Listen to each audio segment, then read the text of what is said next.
এই জন্যে আমি বারবার আপনাদেরকে মনে করে একটা কথা, আমার জীবন থেকে উপলব্ধি করি একটা কথা, যে একমাত্র আল্লাহ ছাড়া এই পৃথিবীতে এবং পরকালে আমাদের আপন বলে কেউ নাই।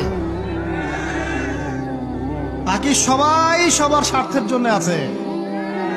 মানুষ মানুষের অবস্থানকেই মূল্যায়ন করে, মানুষ মানুষের অবস্থানকেই মূল্যায়ন করে। আল্লাহ রাব্বুল আলামিন আপনার ভিতরটাকে ভালোবাসেন। দেখেন, আপনি যখন নামাজ পড়েন নাই, আল্লাহ পাক কিন্তু আপনাকে ধ্বংস করে দেন নাই। আল্লাহ পরম করুণাময় আপনাকে হেদায়েত দিয়ে নামাজি বানিয়ে দিয়েছেন। জীবনে অনেক পাপ করেছেন, ইনস্ট্যান্ট আল্লাহ পাক শাস্তি দিতে পারতেন, আল্লাহ পাক দেন নাই। আল্লাহ আপনাকে ভালোবাসেন, আল্লাহ আমাকে ভালোবাসেন। আল্লাহ পাকের এই ভালোবাসার ঋণটা শোধ করার জন্য হলেও নামাজি হয়ে যান,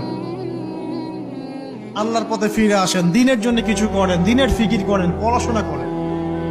প্রিয় ভাইরা,